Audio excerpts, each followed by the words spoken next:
capítulo 11, verso 6, y luego 3 versos más en el capítulo 12 de la misma carta. Leemos en el nombre de Jesucristo. Por la fe, pero sin fe es imposible agradar a Dios. Pero sin fe es imposible agradar a Dios, porque es necesario que el que se acerca a Dios crea que le hay y que es galardonador de los que le buscan. Reitero, pero sin fe es imposible agradar a Dios, porque es necesario que el que se acerca a Dios crea que le hay y que es galardonador de los que le buscan. Capítulo 12, verso 1. Por tanto, nosotros también, teniendo en derredor nuestro tan grande nube de testigos, despojémonos de todo peso y del pecado que nos asedia, y corramos con paciencia la carrera que tenemos por delante, puestos los ojos en Jesús, el autor y consumador de la fe, el cual, por el gozo puesto delante de él, sufrió la cruz, menospreciando el oprobio, y se sentó a la diestra del trono de Dios. Considera a aquel que sufrió tal contradicción de pecadores contra sí mismo, para que vuestro ánimo no se canse hasta desmayar, para que vuestro ánimo no se canse hasta desmayar. Hemos querido introducir este estudio con esa lectura. En el estudio pasado hablamos en Hebreos 6:10 y decíamos, y reitero hoy, ese verso les hablábamos el viernes pasado. Ese verso habla de que Dios no es injusto para olvidar nuestra obra y trabajo de amor que hemos hecho, hemos realizado para Dios y para los santos en Dios. Es en el momento presente, en el pasado, y también lo haríamos en el futuro. Es necesario que vuestra obra permanezca hasta el fin. Decíamos y enfatizamos hoy, pero es necesario que, además de haber hecho en el pasado, en el presente y de seguro que en el futuro, tal obra de amor por causa de Dios, por causa de los hermanos en Cristo. Pero el mismo verso nos asevera, es necesario que lo hagamos así hasta el final. Y digo eso en momento en que yo sé que hay una cantidad que me inquieta de hermanos que se están descarriando, mayormente hermanos jóvenes y nuevos creyentes, pero también personas de madura de edad, no solo en nuestra congregación. Estoy hablando dentro del pueblo de Dios, la iglesia de Jesucristo. Entonces, he querido comenzar de esta manera, reiterando que si bien es cierto que hemos hecho un trabajo de amor a Dios y a vuestros hermanos en el pasado, en el presente, es necesario que nosotros nos esforcemos y continuemos haciendo tal obra en el futuro hasta el fin, hasta el fin. Entonces, en Apocalipsis capítulo 2, verso 11 y luego el 26, leo primero el 11. El Señor inicia esta carta con una exhortación enfática, con una gran exhortación a las iglesias. Dice a la iglesia de Éfeso, por ejemplo, en los versos 5 al 7, dice el Señor en la visión que se le muestra a Juan, y en este escrito específico a las iglesias: recuerda de dónde has caído y arrepiéntete. Ese mensaje se lo da el Señor a la iglesia de Éfeso. Yo no voy a leer o a releer a Éfeso ahora, pero lo dejo de tarea para los hermanos que deseen leerlo y que recuerden, rememoren el gran trabajo de amor que hizo la iglesia de Éfeso por amor a Dios y por amor a sus hermanos en Cristo. Entonces reitero la exhortación del Señor al pastor de esa iglesia de Éfeso: recuerda de dónde has caído y arrepiéntete. Evidentemente el Señor se está refiriendo al pastor de la iglesia de Éfeso y le está señalando: te has caído, revisa para tu conciencia de dónde has caído. Pero esto nosotros en este momento lo estamos ministrando no para pastor alguno, sino para todo el que pueda escuchar, pueda oír. El Señor manda, reitero, a pensar de dónde has caído y a tomar la decisión de arrepentimiento. Y luego dice: y haz las primeras obras. Y luego viene lo siguiente: si no haces las primeras obras, vendré pronto a ti y quitaré tu candelero. Está hablándole al pastor, reitero, pero a nosotros hoy también. Candelero es señal de luz. La luz viene de Jesucristo. Cuando una persona acepta a Jesucristo como Salvador, esa luz espiritual se transfiere de Cristo al creyente. Pero en la congregación el pastor representa el candelero.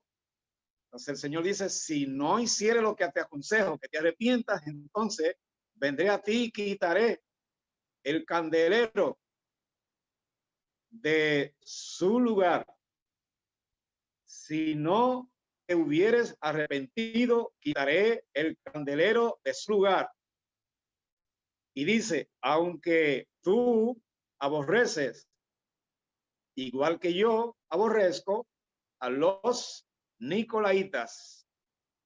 Señor está destacando algunas obras buenas que hizo la iglesia de Éfeso, y también destaca cómo ellos aborrecen el pecado de los nicolaitas.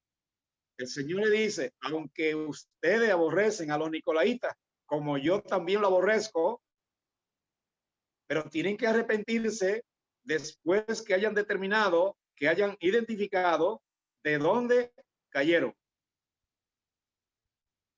¿Quiénes eran los nicolaitas? Eran personajes religiosos, líderes, creyentes con categoría de líderes, que ganaban almas, conquistaban almas, pero luego que las conquistaban, entonces les saqueaban los bolsillos pidiéndole ofrenda, no sé, acudiendo a diferentes medios, les sacaban dinero a los nuevos creyentes, a los creyentes conquistados. Esa tarea, reitero, la hacían los nicolaitas. Esto de nicolaitas seguro viene de un apodo tomado de algún personaje de nombre Nicolás. Entonces continuamos en el que tenga oído, dice el Señor, sigue diciendo el Señor a la iglesia de Éfeso: el que tenga oído para oír. Oiga como la sabiduría que hizo el Señor, qué profundidad. El Señor fue el que hizo los oídos de todos, de toda la humanidad. cómo el Señor, después que hizo todos los oídos de la humanidad, viene preguntando en su palabra, el que tenga oídos, y luego le pone un apellido para oír, como quien dice, sé que yo hice mucha gente con oídos, pero que no los aplican, no los usan para oír.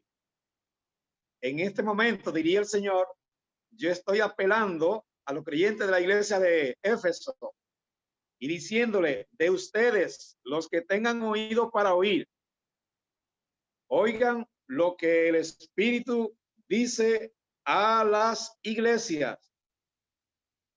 El que venciere no sufrirá daño de la segunda muerte.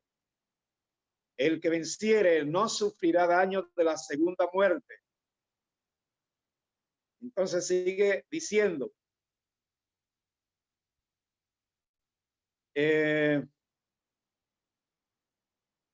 yo la aplicación de la primera y la segunda muerte, toda persona que ha vivido de espalda a Dios y luego recibe a Jesucristo como Salvador, tenemos que el primer tiempo que vivió de espalda a Dios estaba muerto delante de Dios, y esa es la primera muerte. Después que recibe a Jesucristo como Salvador, ahora vive para Cristo. Entonces, pero si se descarría, por ejemplo, entonces va a continuar como su viejo tiempo. Y la segunda muerte se refiere cuando es lanzado, después de ser resucitado de los infiernos. Es lanzado en el lago de fuego y es la segunda muerte. De eso habla el Señor Jesucristo a los Efesios. Sigue diciendo,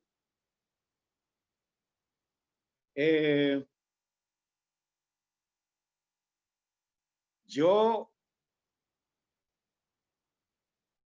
le daré autoridad. ¿A quién le dará autoridad?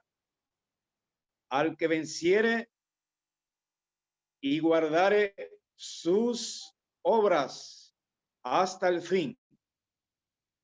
Al que venciere y guardare sus obras hasta el fin, yo le daré autoridad sobre las naciones.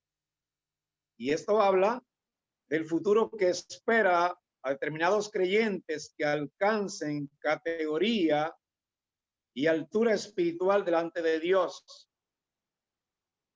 Aquellos creyentes que al que venciere y guardare mis obras hasta el fin. Por eso enfatizamos al principio de lo que habíamos hablado el viernes pasado. Al que venciere y guardare mis obras hasta el fin, yo le daré autoridad sobre las naciones. O sea, lo nombraré gobernante de esas naciones y con otros cargos importantes. Entonces, Apocalipsis 3, verso 2, dice, sé vigilante y afírmate. Sé vigilante y afirma las otras cosas que están para morir. Cuando el Señor dice a esta iglesia de Sardis, capítulo 3, sé vigilante y afirma las otras cosas que están para morir, es porque el Señor está mirando que muchas cosas han muerto ya en esa iglesia. Y de nosotros hoy, el Señor nos habla así de esta palabra. Que miremos y tengamos el cuidado, porque ya muchas cosas han muerto, que tengamos cuidado para constituirnos vigilantes de las cosas que aún no han muerto. Que estemos vigilantes y nos afirmemos en relación a las cosas que no han muerto aún. Porque hay cosas que han muerto ya. Y las cosas que han muerto, muertas están. Ahora debemos constituirnos en vigilantes y afirmar las otras cosas que no han muerto aún. Porque no he hallado, dice el Señor de la iglesia de Sardis, no he hallado, no he encontrado tus obras. Y a nosotros nos dice lo mismo hoy. Sé vigilante y afirma las cosas que aún no han muerto. Porque hay cosas que han muerto. Constitúyete en vigilante y afírmate en el sentido de velar por esas cosas que no han muerto aún. Y dice, yo no he hallado tus obras perfectas delante de mí, delante de Dios, dice el verso. No he hallado tus obras perfectas delante de Dios. Yo pregunto, si el Señor no encontró en aquel tiempo a Sardis y hoy a muchos de nosotros, si no encontró vuestras obras perfectas, ¿de qué modo las encontró? ¿Cuál es el antónimo de perfecto?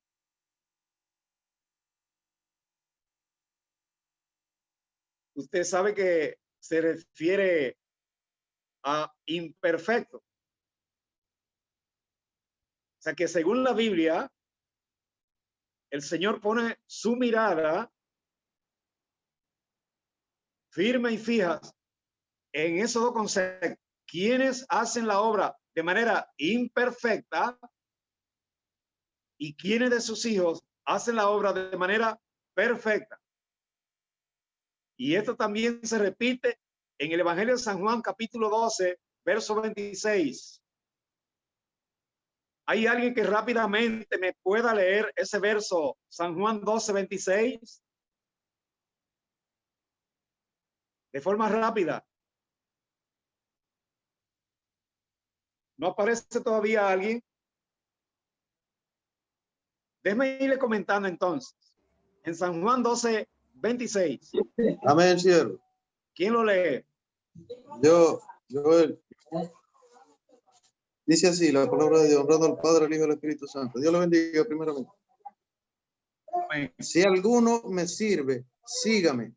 Y a donde yo estuviere, allí también estará mi servidor. Si alguno me sirvió. Téngase Joel. Amén. La primera parte que leyó, repítamela. Si alguno me sirve, sígame. Y donde yo estuviere, allí también estará mi servidor. Detente ahí. Sí. ¿Lo has entendido? ¿Lo han entendido algunos de ustedes? Bueno, si no lo han entendido, quiero enfatizar.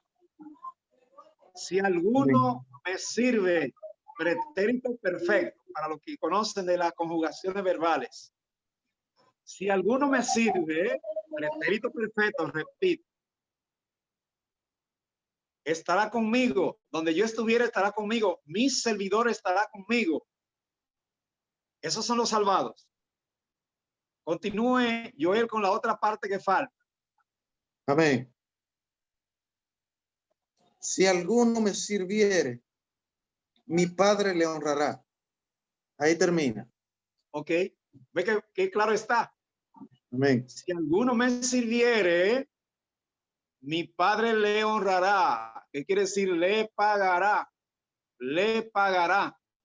¿Por qué arriba no dice le pagará, sino donde yo estuviera, allí estará mi servidor? Y ahora en la última parte dice, si alguno me sirviere, mi Padre le honrará. ¿Qué quiere decir le pagará? Esos son los que no entrarán en el cielo. Usted entendió, hermano, quiera Dios que haya entendido bien claro.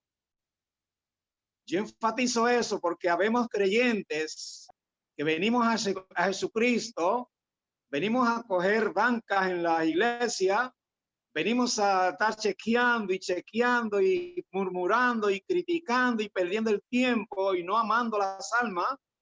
Tal vez se ganan 2 o 3 almas, pero no lo disipulan. Tal vez se ganan 2 o 3 almas, pero no lo acompañan hasta que ellos comiencen a tener testimonio de Dios. No los acompañan hasta que ellos den testimonio de que han conocido a Dios. Entonces, ¿de qué vale que evangelicemos. Y hay que evangelizar. Lo que la palabra quiere decir es que hay que evangelizar, pero hay que ganar alma, no obligado, sino si usted gana alma, entonces debe de discipularla, darle un acompañamiento en amor a Dios. ¿Hasta cuándo el acompañamiento? Hasta que ese nuevo creyente comience a tener testimonio de que Dios es real. Bueno, ¿y en qué consiste hacer la obra de Dios de manera perfecta? Consiste en usar el conocimiento adquirido del Evangelio para obrar por medio de ese conocimiento, haciendo la obra. Porque hay quienes hacen la obra, pero cogen prestado y no pagan. Hay quienes hacen la obra, pero viven murmurando y criticando aquí y allá y llevando la vida de otros, cuando no puedo con la suya misma. Entonces, el Señor, como sabio que es y como justo que es, está haciendo división entre los evangélicos salvados porque han hecho la obra perfecta, porque aman y le agradecen a Dios y por eso se esfuerzan hasta hacer la obra perfecta. Pero también hay otros evangélicos que no hacen lo mismo, no se esfuerzan para hacer la obra de manera perfecta, sino para hacerla de manera imperfecta. Hay cristianos evangélicos que van a los hospitales y a la clínica y les retuercen el brazo, por decirlo de alguna manera, no literal. Les retuercen el brazo para que digan acepto a Cristo y entonces ellos ponerlo en un papelito y entregárselo a la iglesia donde son. ¿Y eso es perfecto o es imperfecto? Estar congregado en una iglesia, en una congregación y tener favoritismos y que amistades especiales en la congregación, a quien dirigirle el saludo, a quien dirigirle el abrazo y a quien dirigirle sus especialidades de trato. Esas cosas entran en la hacer la obra perfecta o hacer la obra imperfecta. Hermanitos que tienen vehículos, que viven lejos de la iglesia, en el mismo sector donde hay otros hermanos de la misma iglesia. Cogen su vehículo, lo encienden, arrancan para el templo y no se acuerdan del hermanito que vive en su mismo sector, bien lejos. Que ellos cojan la guaguita, la voladora, habiendo espacio físico para llevarlo. El hermano en Cristo, el que siente verdaderamente amor de Dios, no solo estará pendiente de que el hermano se levante y le diga si le confirme si va para la iglesia para traerlo. No, debe ir allá a su misma casa a buscarlo. Ya podemos ver, estoy mencionando algunas cosas, dentro de las cuales el Señor califica a unos como imperfecto su obra y a otros como perfecta.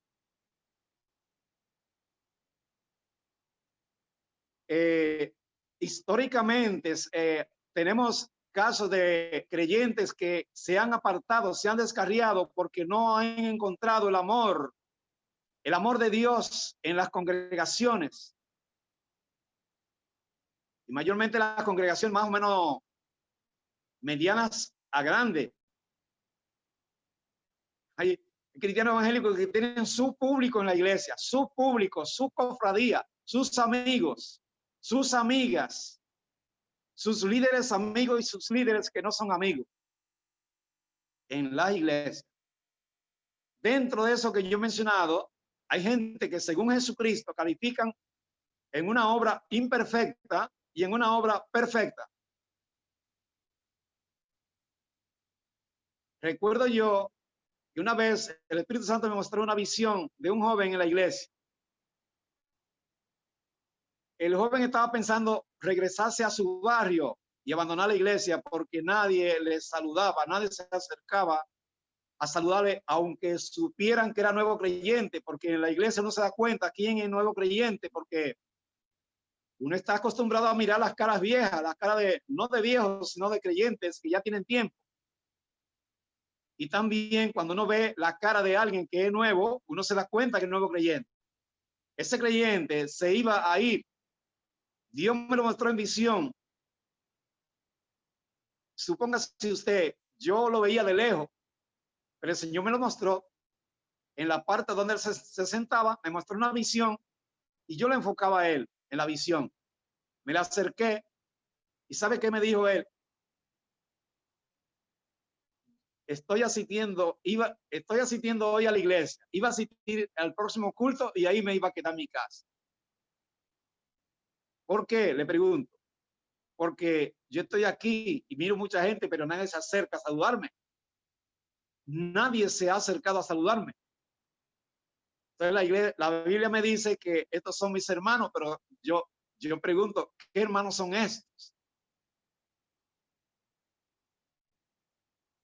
Yo recuerdo al difunto Erasmo. Muchos de ustedes lo conocen. Hace tiempo, muchos años atrás, un mendigo de la calle, con el Espíritu Santo lo empujó y se agregó a una de las paredes del templo. Estaba muy grave el mendigo. De madrugada, o sea, él duró, no sé, un tiempecito ahí, no sé si 2 días o qué. Pero en una madrugada, Erasmo escuchó como quejido y como llanto. Y Erasmo, yo diría que estaba como amaneciendo. Parece que se acercó y observó. Y sabe, lo que conocieron a Erasmo, saben que él era muy amoroso. Entonces sentía dentro de sí como hacerle, gritarle que si quería aceptar a Jesucristo. Yo no recuerdo, pero me parece que fue positivo. Y antes de, él murió esa madrugada, antes de que él muriese, habían personas en la iglesia que estaban llamando a la policía, llamando a quién para cómo deshacerse de esa persona mendiga que estaba recostada en la pared. Dios a veces hace eso en su amor, en su misericordia, pero nosotros no entendemos esa parte de Dios. Es que Dios es amor, es que Dios es misericordioso, es que Dios es sensible a la pérdida de las almas. Es que lo que Dios ha hecho, lo ha hecho para salvación de las almas. El dolor que sobrellevó Jesucristo en la cruz, en el madero, fue por causa de las almas. Nosotros hoy tenemos a Jesucristo, dije, dentro, entre comillas, dentro. Pero ¿quién manda desde dentro de nosotros? ¿Manda a Jesucristo? ¿O quién es que manda desde dentro de nosotros?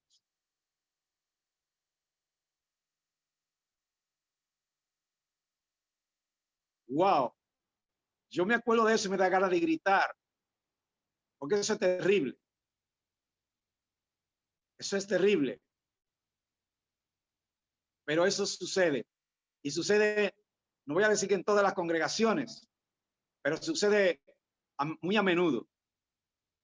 Y a Dios nadie le engaña. Dice Gálatas 6:7. A Dios nadie le engaña. Dios conoce lo que hay por dentro. Dios escudriña la mente. ¿Qué piensa el cristiano evangélico? ¿Qué piensa la cristiana evangélica? ¿Cómo maquinan sus mentes? ¿Cómo rechazan a uno y abrazan a otro? Discriminación.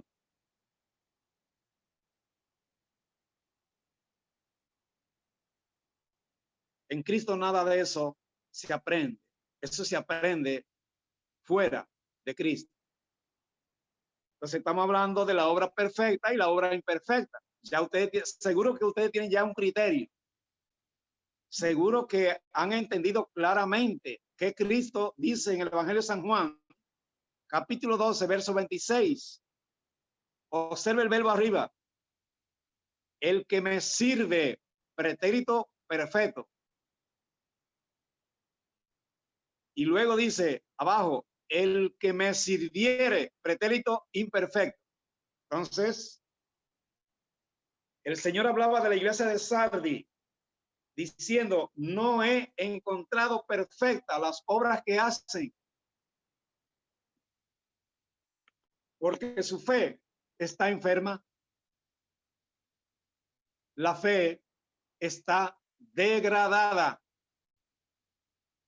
Degradada es cualquier idea humana interfiere la fe y la fe se daña. La fe tiene que ser genuina. Por eso el autor de la fe que nos ha impartido viene de Jesucristo. Él es quien imparte fe en nosotros. La fe que nosotros teníamos antes de ser cristianos era natural, fe natural. Y esa no vale. Para los fines de salvación no vale. La que vale es la que Jesucristo nos ha otorgado. Entonces, ojo con esto. En el libro de Tito, el Señor me enseñaba por qué había que emprender una serie de estudios para sanear la fe de muchos en el ministerio mío. Y yo lo entendí, claramente lo entendí. Esto no hace más sino confirmarnos lo que nos había dicho a través de la carta de Pablo a Tito. Aquí estamos mirándolo también en la carta que el propio Jesucristo envía al pastor de la iglesia de Sardis. Entonces, hay obras que se hacen de manera imperfecta, ya sabemos, y obras que se hacen de manera perfecta. Yo recuerdo que el hermano Erasmo, cuando salía a la calle a predicar, muchas veces era gritando, como que dice, ¿por qué es que no se arrepiente si Jesucristo es tan bueno? Pero el inconverso no entiende eso. Ni siquiera muchos de nosotros podemos entenderlo. Entonces, sigue diciendo, quien culmine la obra hasta el fin y de manera especial si hace la obra de manera perfecta, entonces alcanzará el cielo y los galardones que Jesucristo tiene para quien haga las buenas obras y la haga de manera perfecta. El verso 3 de capítulo 3 de la iglesia a Sardis dice, acuérdate pues de lo que has recibido y oído. Y yo pregunto, ¿cuántos de los hermanos que llevamos más de 2 meses conectados en esta plataforma, quién estará dirigiendo un esfuerzo para acordarse de las enseñanzas que has recibido y de las palabras que has oído? Bueno, yo no lo sé, pero el Señor lo sabe. La orden es, acuérdate de lo que has recibido y oído y guárdalo. No tan solo te acuerdes, sino que lo guarde. Que lo guarde, pues, y que lo guarde y se arrepiente. Pues si no lo guarda y si no se arrepiente, dice, pues si no, vendré sobre ti como ladrón en la noche y no sabrá a qué hora vendré. Porque le está recordando el evento inminente que pronto vendrá, el arrebatamiento. Dice Jesucristo lo mismo acerca del arrebatamiento. Aquí le enfatiza la iglesia de Sardis. Tienes que acordarte y lo recibido y lo oído, y tienes que guardarlo en tu corazón y arrepentirte de las cosas malas que no son mías. Si no vela, entonces vendré sobre ti como ladrón, y lo malo es que no sabrá a qué hora vendré para que te arrepientes a tiempo o antes de tiempo, antes que venga. El verso 5 dice, el que venciere será vestido de ropas blancas, a la iglesia de Sardis. Dentro de esa situación, dentro de este panorama que hemos estado hablando de la iglesia de Sardis, el que venciere todas esas irregularidades, todas esas situaciones que hay dentro de esa iglesia, el que dentro de esa iglesia pueda perseverar y vencer, será vestido de ropas blancas, y no borraré su nombre del libro de la vida. Y oigan qué privilegio. Primero, el Señor no borrará su nombre del libro de la vida. Y segundo, el Señor mismo confesará su nombre, el nombre del creyente o la creyente, delante de su Padre y delante de sus ángeles. Su Padre, Padre mío, mira aquí a fulana. Ella es la sierva de tal ciudad, de tal país. A los ángeles, miren ángeles, esta es fulana. A ella le sirvieron ustedes. Marcelino, estos fueron los ángeles que te sirvieron a ti en tu ministerio, en cada viaje que hiciste a la provincia de Santo Domingo, de República Dominicana. Estos ángeles fueron los que te acompañaron a ti, te los presento. Entonces yo los veré por primera vez, porque yo sé que la palabra lo dice, y cada vez que emprendemos un viaje, yo sé que van ángeles con nosotros, pero yo no los conozco, yo no los he visto. Ahora llegará el momento en que el Señor me los presentará, y a ti te presentará los tuyos. La Biblia dice que hay ángeles al servicio de su siervo, al servicio de los ministerios. Al que venciere le haré, más arriba, el que venciere será vestido de ropas blancas, y no borraré su nombre del libro de la vida. Y confesaré el nombre, y confesaré su nombre delante de mi Padre y delante de sus ángeles.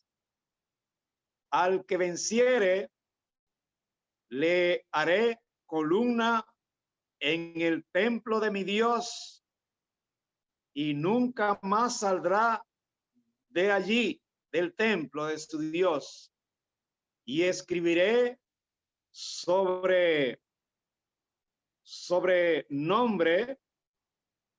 el nombre, la nueva Jerusalén.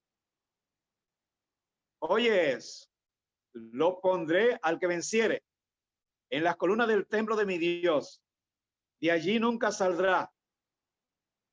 Y escribiré su nombre, escribiré el nombre de la nueva Jerusalén sobre esos creyentes, la nueva Jerusalén de mi Dios, de tal manera que cada creyente tendrá como un sello: hijo del Dios Altísimo, perteneciente a la República Dominicana, a la ciudad de Higüey, a la ciudad de San Francisco, etcétera. Dios es Dios de orden. Sigue diciendo, y el nombre de la ciudad de mi Dios, ese es el nombre que ya dijimos, la Nueva Jerusalén, la que descenderá del cielo de mi Dios. Esa iglesia, antes de nosotros habitarla, antes de que se produzca eso, descenderá del cielo. Y luego es que Dios hará eso que yo acabo de nombrar. Sigue diciendo Apocalipsis 3, verso 21. Al que venciere le he dado que se siente conmigo en mi trono. Y este es el capítulo 3, ya referida a la iglesia de la Odisea. Oye, nosotros estamos viviendo la Odisea. O sea que las características de los creyentes que conocemos hoy, creyentes evangélicos, son características propias de esa iglesia de la Odisea. Así que cuidémonos. Dice, Al que venciere le he dado que se siente conmigo en mi trono, así como yo he vencido, coma. Uno se pregunta, ¿y cómo fue que el Señor venció? Porque el Señor mismo lo dice, le permitiré que se sienten en mi trono, pero es si vencen como yo vencí. Pero es si vencen como yo vencí. Ahora, ¿te acuerdas de la forma como el Señor venció? Bueno, debo recordarle el pasaje de Getsemaní, Lucas 22 y San Mateo. ¿Qué has leído ahí?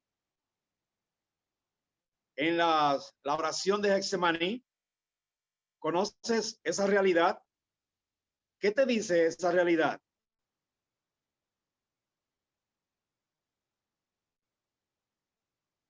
Al que venciere le he dado que se siente conmigo en mi trono, así como yo he vencido. No olvide en tu casa, revisa cómo el Señor venció. Léete Lucas 22, oración en Getsemaní. Léete eso. Y me he sentado con mi Padre, así como yo vencí y me he sentado con mi Padre. Quiere decir, si yo tuve que pasar por donde pasé para poderme sentar a la derecha de mi Padre, ustedes los que se queden del arrebatamiento tendrán que pasar por donde yo pasé para poderme sentar, para que se puedan sentar conmigo en mi trono. Quiera Dios que hayan entendido. O sea, esto es, repito, verso 21 del capítulo 3 de Apocalipsis. Y es exactamente la parte final de la iglesia Laodicea. Recuerde, la Odisea es la iglesia que se queda del arrebatamiento. ¿Cómo es posible que hayan tantos descarriados? Pero ¿cómo es posible que a una congregación se le escapen tantos descarriados?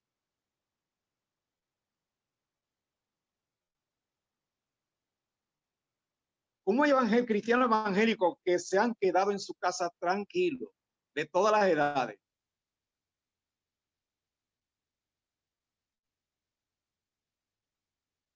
¿Usted ha notado algo en este estudio? ¿Cuántas veces yo he mencionado la palabra o la frase, el que venciere, el que venciere, el que venciere, el que venciere, o al que venciere, al que venciere, al que venciere? ¿No le llama la atención? ¿Qué está diciendo el Señor? El Señor sabía que esto que estamos pasando iba a venir, sí. Dentro de esta circunstancia, se está refiriendo el Señor, dentro de estas circunstancias y otras antes que suene la trompeta. A los que venzan o al que venciere, el Señor hará con él esto, esto y esto y esto, lo que hemos dicho.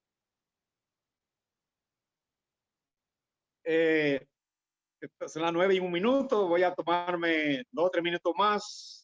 En el libro de Daniel, reitero, no es necesario que yo le explique cómo fue que el Señor venció. Lo he mandado a Evangelio de Lucas, capítulo 22. Subtítulo, oración de Getsemaní. Ahí van a encontrar cómo fue que el Señor venció y ahí tendrán la idea clara de cómo los que se queden tendrán que hacer para que puedan sentarse a la derecha del trono del Señor. Daniel capítulo 12, verso 3. Para este tiempo, porque se trata de la venida del Señor, para este tiempo que estamos viviendo, dice la palabra, los entendidos resplandecerán como el resplandor del firmamento. Para este tiempo que estamos viviendo, los creyentes entendidos resplandecerán como el resplandor del firmamento, iluminarán a otros. Y los que enseñan la justicia a las multitudes resplandecerán como las estrellas a perpetua eternidad. Y sigue diciendo, muchos serán limpios en este tiempo que estamos viviendo. Muchos serán limpios, coma, y emblanquecidos y purificados. Emblanquecidos, limpios, emblanquecidos y purificados. Pero sí se dejan limpiar. Si se dejan emblanquecer. Si se dejan purificar. Se supone que estamos entendiendo que para nosotros, Dios espera de nosotros que seamos mansos, que seamos humildes, que seamos sabios, para que entonces, y que seamos obedientes, para que entonces el Señor nos limpie, nos emblanquezca y nos purifique.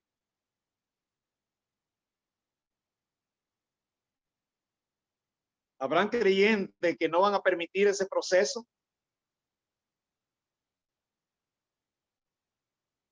Para permitir ese proceso hay que estar muerto al pecado. Pero si lo encontramos difícil, orémosle al Señor que nos ayude. Luego dice el verso que sigue, la parte que sigue, los impíos procederán impíamente. Este es un tiempo donde los impíos procederán de manera impía. Y sigue diciendo, y ninguno de los impíos entenderá. Y explica por qué. No, dice pero. Y ninguno de los impíos entenderá, pero los entendidos comprenderán. Los entendidos comprenderán. Ese es el verso 10 de Daniel 12. Muchos serán limpios, emblanquecidos y purificados. Los impíos procederán impíamente y ninguno de los impíos entenderá, pero los entendidos comprenderán. Ahora, viene la pregunta que siempre hago. ¿Qué cree usted acerca de los impíos? ¿Son la gente del mundo? ¿O está hablando de gente de la iglesia? ¿O gente que tienen conocimiento de Dios, pero no lo ponen por obra? ¿A quién cree usted que se refiere?